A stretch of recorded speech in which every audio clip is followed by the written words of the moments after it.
A ler o artigo sobre aquilo que são os efeitos da pandemia, e o estudo falava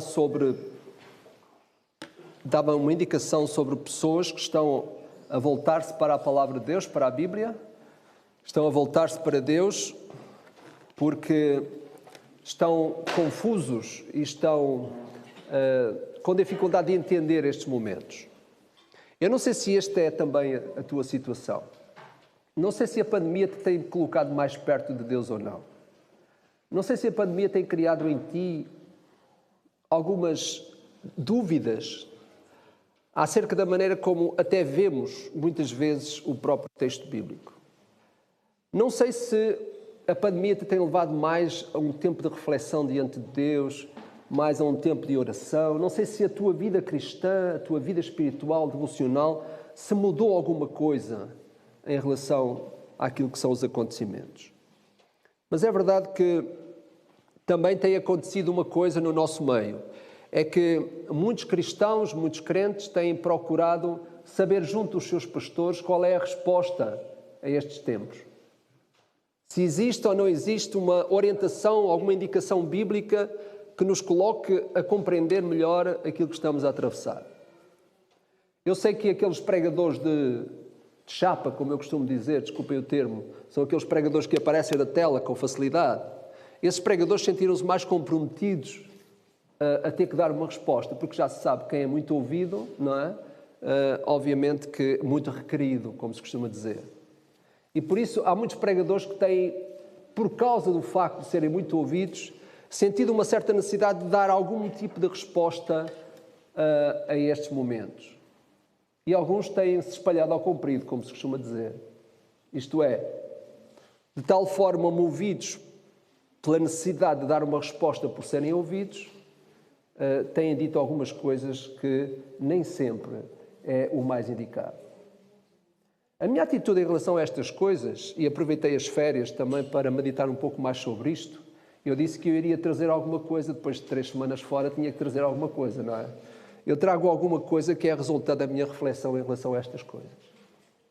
E digo-vos uma coisa, não trago uma resposta. Eu não sou dos pregadores que me sinto responsabilizado em dar uma resposta à minha congregação. Não sou. Não porque certamente do vosso lado haverá gosto em ouvir algumas explicações diferentes, mas eu não tenho uma explicação diferente. Também não recebi nenhum sonho. O que eu sei é que a palavra de Deus continua a falar às nossas vidas, seja em que circunstância for. E uma das coisas que eu recebi ao longo deste tempo fora foi que senti a necessidade de mergulhar mais naquilo que são os textos escatológicos. Isto é, os textos que falam sobre as coisas futuras. Outra vez, não recebi nenhuma resposta mais do que aquela que tenho encontrado nas Escrituras ao longo do tempo. Mas senti uma necessidade que eu creio que vem do Espírito Santo de Deus. É a necessidade de nós sermos capazes de mergulhar muito mais naquele evento que vai de novo marcar a história, que é o evento à volta da vinda do Senhor Jesus Cristo. Quando nós perguntamos, Jesus vai voltar? Todos nós dizemos sim. Estamos preparados? Aí nós já nos comovemos um bocadinho e nos entalamos, não é? Porque ficamos sempre um pouco perdidos. Afinal, o que é que significa estarmos preparados para a volta de Cristo? Aliás, alguns fazem confusão também entre a volta e o arrebatamento. Há algumas confusões à volta de tudo isto. E eu acho que é importante nós pensarmos o que é que o Senhor Jesus, a primeira pessoa que nos fala sobre estas coisas, disse. É verdade que há outros textos das Escrituras que completam o ensino de Jesus, mas valerá a pena nós gastarmos os próximos domingos, conforme for possível, vamos caminhando de maneira a compreender aquilo que, na verdade, a Bíblia nos vai ensinando sobre a necessidade que nós temos de mergulhar naquele grande evento que vai acontecer porque foi promessa do Senhor, que tem a ver com a sua segunda vinda. Eu acho que não existe melhor texto para nós começarmos que Mateus 24. Agora, atenção, Mateus 24 é longo. Se vocês não se importarem, nós vamos ficar em Mateus 24 durante vários domingos. Se alguém se cansar, é fácil. Não venha. Ok? Eu sei que vocês não irão fazer isso. Vamos a Mateus 24. Vamos ler com calma. Começando no verso 1, nós iremos caminhar de maneira que o texto se torna relevante para nós. Não fiquem preocupados com o tempo, porque às vezes uma das coisas que me custa é acabar o sermão quando eu próprio não estou preparado para acabar. Eu sei que vocês estão preparados, mas eu não estou. Muitas vezes faço este exercício por respeito a vocês, certo? Por respeito à congregação. Porque também já aprendi que a certa altura não vale a pena continuar, certo? Vamos guardar uns minutos e vamos caminhando com calma. O que eu peço é que vocês, ao longo das semanas que vêm, possam também refletir sobre isto, certo? Não fiquem apenas limitados àquilo que ouvem. Vocês possam digerir também a volta de Cristo dentro dos vossos corações. Possam digerir aquilo que são os eventos futuros, aquilo que a palavra de Deus nos diz. Eu acho que a volta de Cristo é tão saborosa para nós que somos salvos em Cristo, que vale a pena nós a começarmos a digerir antes para sentirmos o sabor dela na altura. Não é assim que acontece? Vocês não estão a pensar no almoço já? Não estão? Não, ainda não. Eu já estou. E sabem porquê? Porque eu ontem vi no forno aquelas coxas de frango ali, a ficarem gratinadas. Eu estou a pensar no almoço. E está a fazer o quê? Eu já estou a criar apetite para o almoço. Se eu digerir as informações, as verdades que a palavra de Deus me diz acerca da volta de Cristo, quando ela se der, eu vou saborear melhor. Assim como eu hoje vou saborear muito bem aquelas coxinhas de frango que estão lá no forno gratinadas. Posso dizer, mamãe, com quê? Com mel, não é? Ou açúcar? É açúcar louro. Tá, desculpa então. Pensava que sim. Pronto, está errado. Eu vi qualquer coisa lá, mas as coxas estão lá, não estão? Essas estão. Não são? São asas, é a mesma coisa. Ah, ok. Está bem? Vamos a Mateus 24. Mateus 24 e começamos a ler apenas os primeiros trechos. Os primeiros versos. Tendo Jesus saído do templo, ia-se retirando. Quando se aproximaram dele os seus discípulos para lhe mostrar as construções do templo, ele, porém, lhe disse: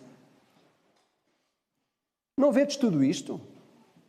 Em verdade vos digo que não ficará aqui pedra sobre pedra que não seja derribada. No Monte das Oliveiras achava-se Jesus assentado quando se aproximaram dele os seus discípulos em particular e lhe pediram: dize-nos quando sucederão estas coisas e que sinal haverá da tua vinda e da consumação do século. E ele lhes respondeu: vede que ninguém vos engane, porque virão muitos em meu nome dizendo: eu sou o Cristo, e enganarão a muitos. E certamente ouvireis falar de guerras e rumores de guerras. Vede, não vos assusteis, porque é necessário assim acontecer, mas ainda não é o fim. Porque quando se levantará nação contra nação, reino contra reino, e haverá fomes e terremotos em vários lugares. Porém, tudo isto é o princípio das dores. Então, sereis atribulados e vos matarão.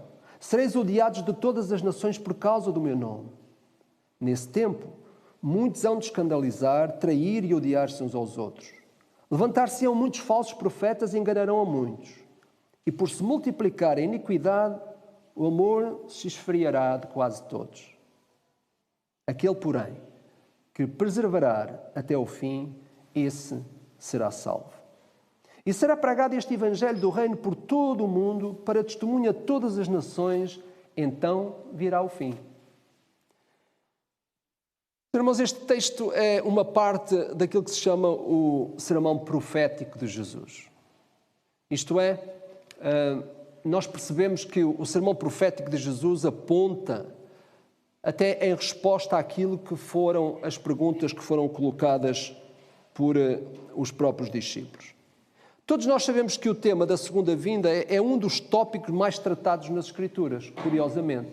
Se nós colecionarmos aquilo que são os dados que nos são dados pelos profetas e depois pelos escritores do Novo Testamento, nós temos aqui um conteúdo bastante rico daquilo que é, digamos, o conteúdo geral das próprias Escrituras. Os profetas já falaram sobre a vinda do reino, sobre a vinda do Messias. Os próprios escritores do Novo Testamento falaram sobre a segunda vinda. E sabem uma coisa? A história para a frente ou para trás vai dar no mesmo. Vai dar em Jesus.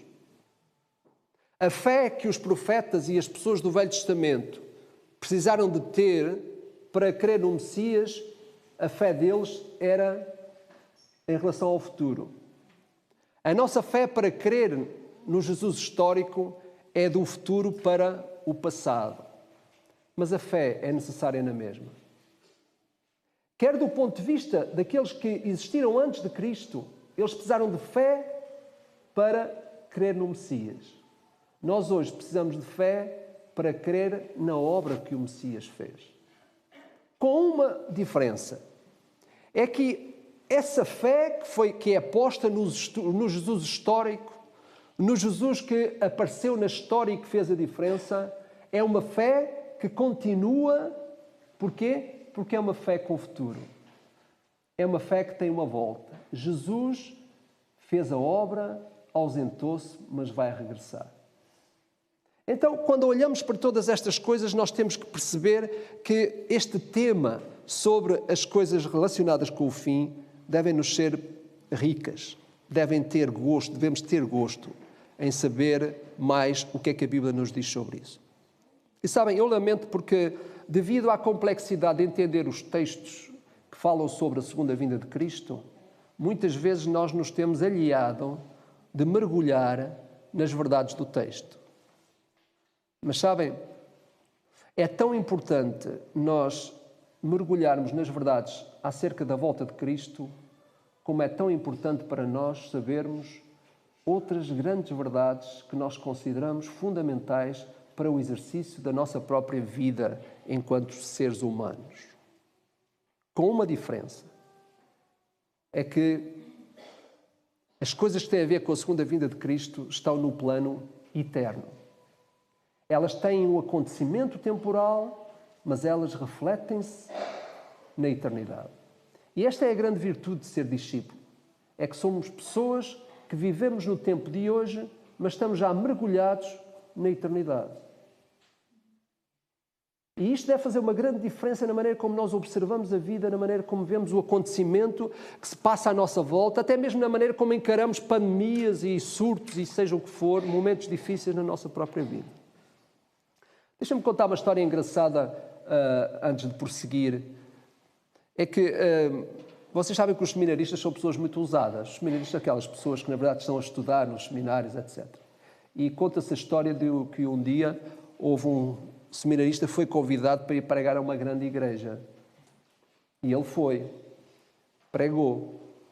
Depois de ter pregado, o pastor disse-lhe: olha, irmão, agora nós temos uma outra missão mais pequenina, que fica aqui a uns quarteirões, aqui nas redondezas da nossa cidade, e eu gostaria que o irmão pregasse lá também.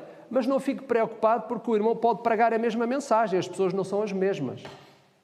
E o jovem seminarista disse: não, pastor, nem pensar nisso, eu prego outra mensagem, não há problema quanto a isso. Não é? E então ele resolveu pregar sobre a segunda vinda de Cristo. Talvez ele quisesse impressionar o pastor, não sei. E acontece que, entretanto, o lugar onde ele ia pregar era um lugar assim, bem pequeno, uma casa muito antiga, um salão muito pequenino.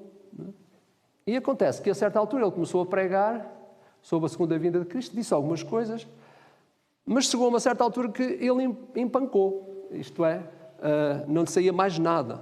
E ele disse: e eis que cedo venho. Estava a basear-se nas expressões do Senhor Jesus quando ele disse isto. Mas ele não conseguia dizer mais nada. E ele diz a segunda vez: e eis que cedo venho. E cada vez que ele dizia, ele pronunciava, não é? Com uma firmeza corporal em cima do púlpito, não é? E ele diz a terceira vez: e eis que cedo venho. E quando diz isso, o púlpito, portanto, ruiu, e ele vai cair ao colo de uma irmã velhinha que estava na primeira fila de bancos. Pode imaginar ele aflito. Oh, irmã, peço imensa desculpa. Diz ela assim, não precisa pedir desculpa, você avisou que vinha 3 vezes.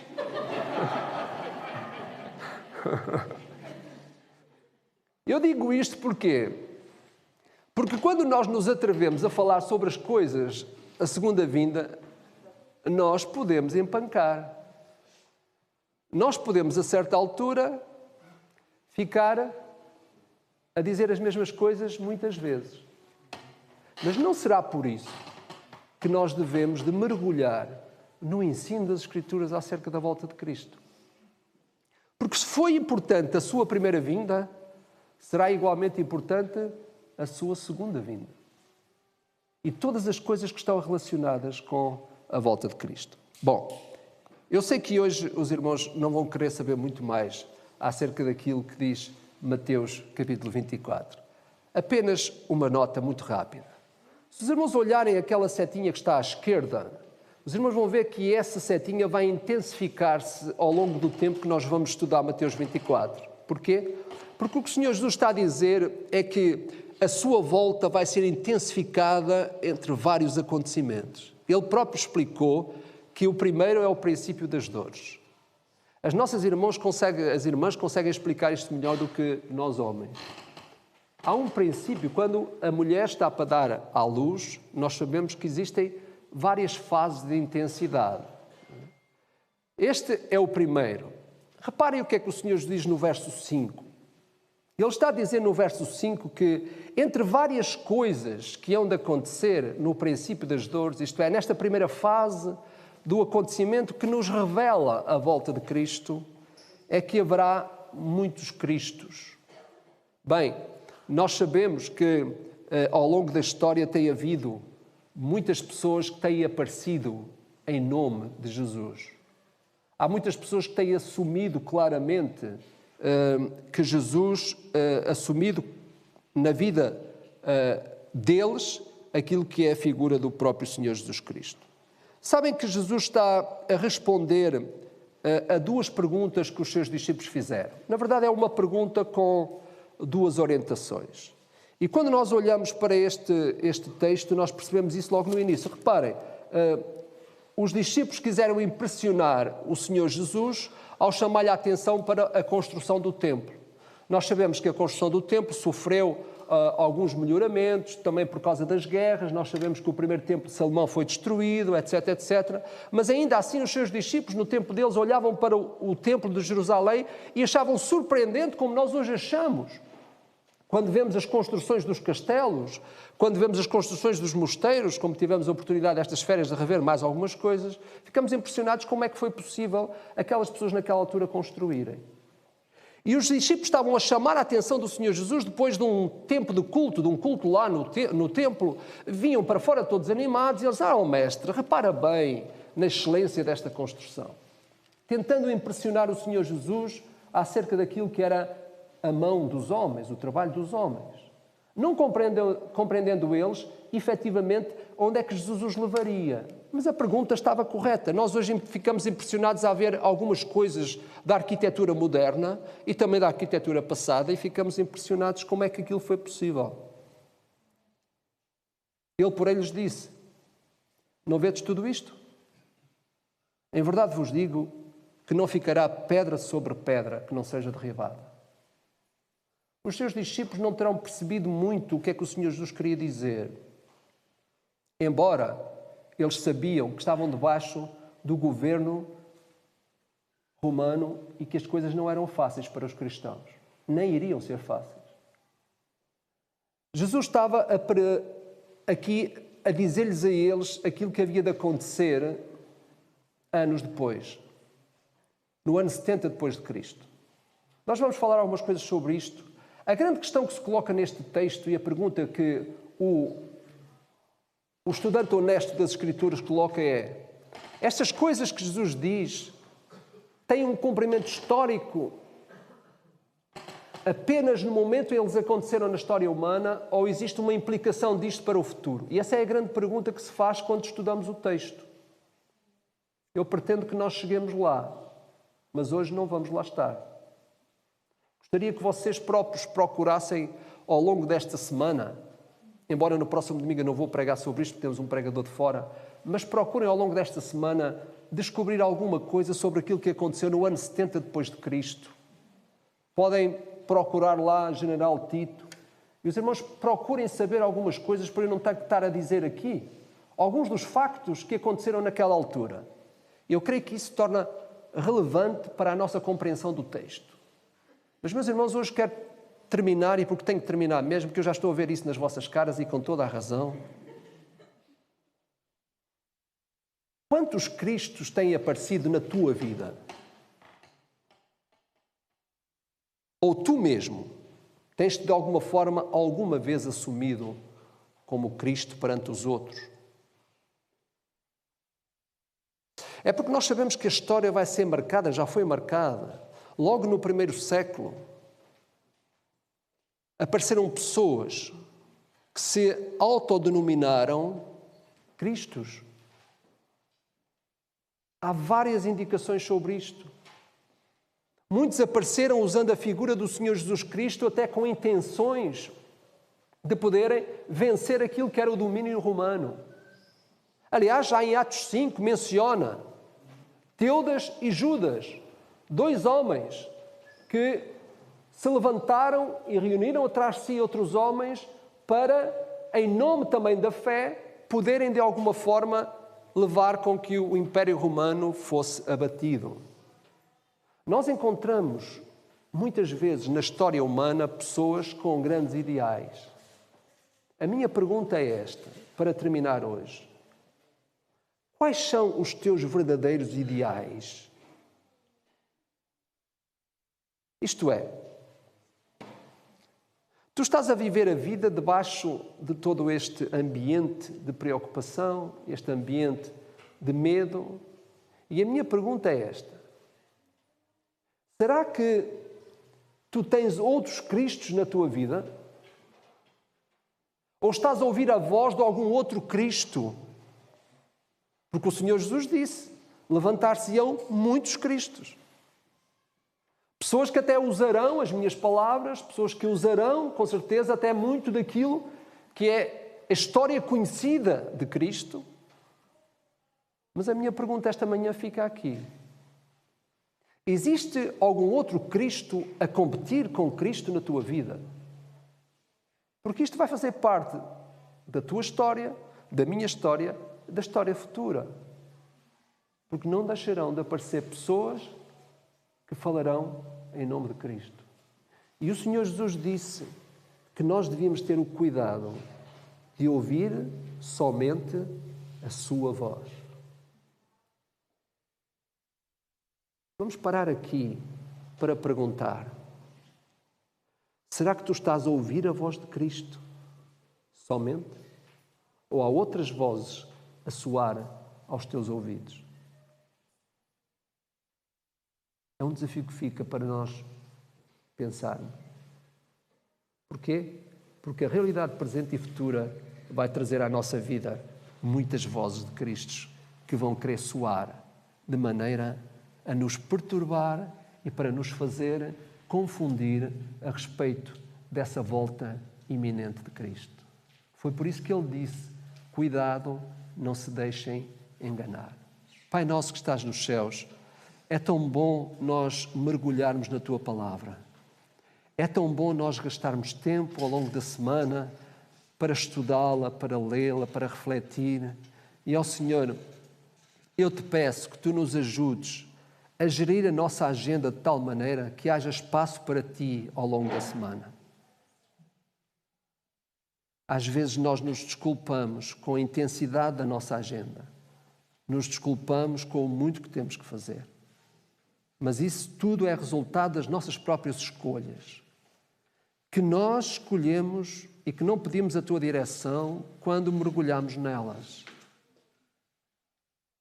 Às vezes nós pedimos a tua ajuda para as nossas crises e não para os nossos planos.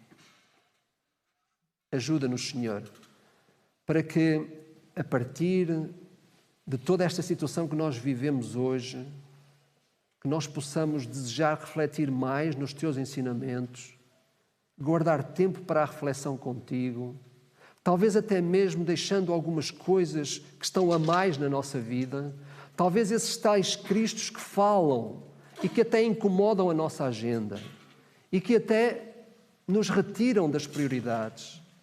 Pai nosso, ajuda-nos a refletir honestamente sobre isso, para que nós não sejamos enganados e não desperdicemos as nossas vidas tão ricas pelas quais Cristo morreu. É a oração que nós fazemos em nome de Jesus. Amém. Amém.